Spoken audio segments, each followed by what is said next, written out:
Reached out to us about smoke you could see from I-85 in the Roper Mountain area here in Greenville.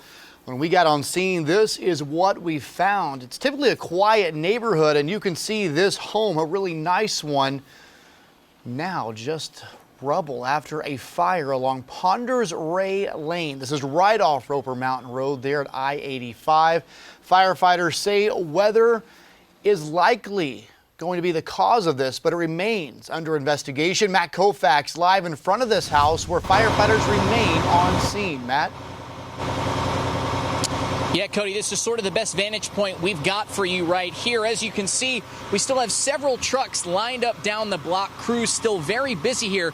But if you pan over towards the house right here, this home, you can still see several firefighters inside looking for what could potentially be the cause, maybe where it started. And also, you can see the hose still going. They are still spraying because, of course, things, despite all the rain that has come through tonight intermittently, things are still smoldering, things are still smoking, flames springing up. This entire home just engulfed in flames, and those crews, they are inside making sure everything is okay before they leave. Thankfully, though, no one was hurt. Now, the Wade Hampton Fire Department says the call came in tonight around the 6 o'clock hour. Wade Hampton Deputy Fire Chief Eric Eccles says they believe this was more than likely caused by a lightning strike, which we've seen several of tonight as these pop-up storms have rolled through.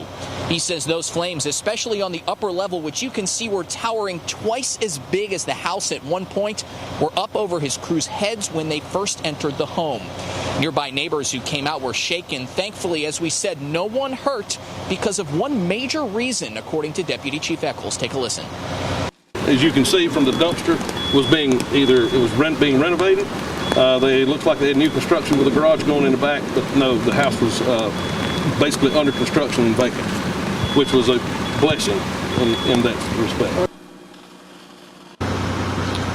A blessing indeed. He says it appears the fire started in the attic area of the home, which would make sense if weather did play a role, and that the home is unfortunately a total loss. And as we take a look at the house again here, you see crews still battling the blaze inside using the hose, the light kind of shining off the reflective equipment. Believe it or not, we have about twice as many people out here earlier battling this blaze. It was a giant one. And remember, even though they say that lightning could have been a factor, we still do not know for certain 100% what that cause was. We will pass that information to you as soon as we get it. Cody? All right, Matt, thanks so much. And of course, all eyes have been on the sky tonight. We saw a lot of lightning. You heard the thunder. We saw hail across the area and some gusty winds as well. We've had crews out getting a first-hand look at how things have been. Fox Carolina's Jarvis Robertson live right now in Greenville with more on what he's seen out there today. Jarvis? Well, Cody, fortunately, I haven't seen much damage. However, while I was in Spartanburg, there was definitely a lot of lightning that was going on at this area. Now, getting to some video for you guys, you can see that the rain was certainly coming down hard along with the hail. Now, a crew was called out to repair a power line that had fallen, but that was the only one I saw during my time in Spartanburg. Now, there was a break in the weather this afternoon. You can see this huge rainbow that came out. However, it didn't stay for long as more heavy rain did move back in for a second round. Now, this time of year can be ripe for severe weather, a typical springtime storm. Today, I spoke with officials about the importance of being prepared for the weather any time of year. A pretty active couple of weeks, or even last month. We've dealt with tornadoes, and we're dealing again with severe thunderstorms as they move their way through the area. So what we ask people to do is just to stay prepared. Make sure you have a way to receive severe weather warnings. That could be through an app on your phone, a NOAA weather radio, or by registering for Code Red in Greenville County.